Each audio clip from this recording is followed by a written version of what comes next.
Hi, it's Joe. Welcome to the Quilt Report. Well, as you recall from the last semester, what I promised I would do would be to talk about quilt history, the way it actually happened. Here's what actually happened. Quilts have been made for thousands of years, at least 2,000 years. The oldest known quilt comes from 0 AD. And it's a doozy.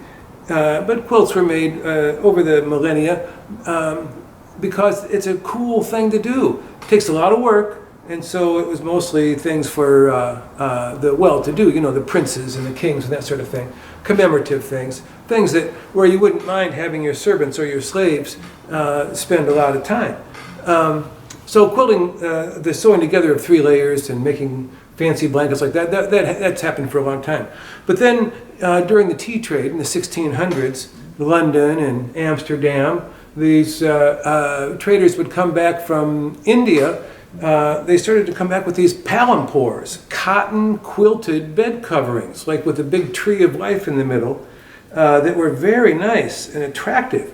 And middle-class women could afford them. They were that cheap to make in India, where labor was inexpensive. Pretty soon, women in London started ordering these palampores in the colors that they preferred for their decorating styles. And by the mid-1700s, quilting had become, it was a trade. There were London tradesmen I found in a catalog, said men and women alike sit in their ateliers making quilted petticoats, bed coverings, that sort of thing. They don't make too much money, but they made quilts for sale. It was a commercial venture, and so middle class and above women could, with fancy houses, could afford one of these fancy bed coverings for their fancy beds. That's the way it was in the mid-1700s. Well, by the late 1700s and even earlier, there was in the colonies, in the Americas, in North America, in the colonies, and eventually the States, the women, it was all women, they wanted to decorate their houses in the same way that their cousins in England had. Now, so what they did was they had their servants and their slaves imitate these English style of high-style bed coverings. So the first quilts that were made here were the high-style quilts, not something thrown together. They were expensive and costly.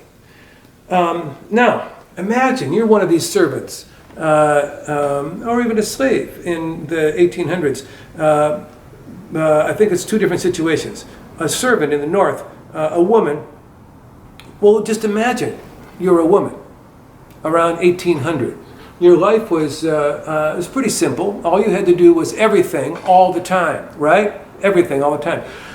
Confined to the domestic sphere by law and custom, you had to make and raise the babies, deal with the garden, deal with all the food for the whole family, deal with the clothing, deal with any kind of decoration or anything that had to do with the domestic sphere.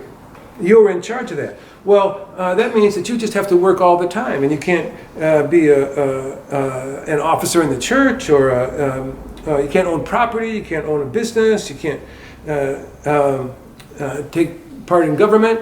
I don't know who came up with all these regulations that were keeping women held down like that. Well, anyway, and along comes this fashion for quilted bed coverings that involves sitting around a frame and doing this hard work for hundreds of hours. Here's the hard work you have to do. While sitting,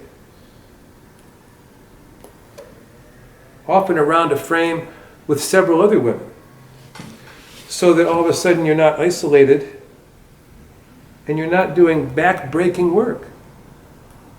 And quilts, as we mentioned, take a long time to make. You have to sit there for dozens and hundreds of hours.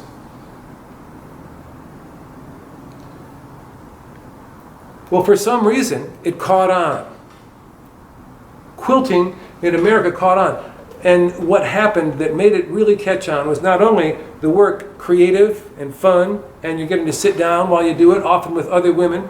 The way you would keep men out of the room The way you would keep it invisible to men is what American women did. They made quilts, instead of a commercial venture, a gift. They made it into a gift. Brilliant. There's no money involved. Why would a man even notice it? So it became an entirely female realm, the world of quilting in America. It hadn't been that in other cultures, but here it became an entirely female realm. It's built into the DNA of the American quilt, that it's going to be a gift made by a woman for somebody that she loves. And women thought up all kinds of reasons now that girls and women should make quilts. A girl should have 11 or 13 or 12 or something quilts in her hope chest by the time she gets married. Who thought that up? Ha ha ha ha. Right. And lots of things like that. So that's how quilts got started here. It was not a salvage art. It was a brilliant creation of a sociological realm by American women. We don't know exactly the particulars of how it caught fire, but what we do know is between 1800 and 1840, it grew and grew and grew so that it became almost universal by the middle of the 1800s among American women to make quilts. Well, we'll talk more about what they look like next time, but that's how quilts got started here. All right? See you then.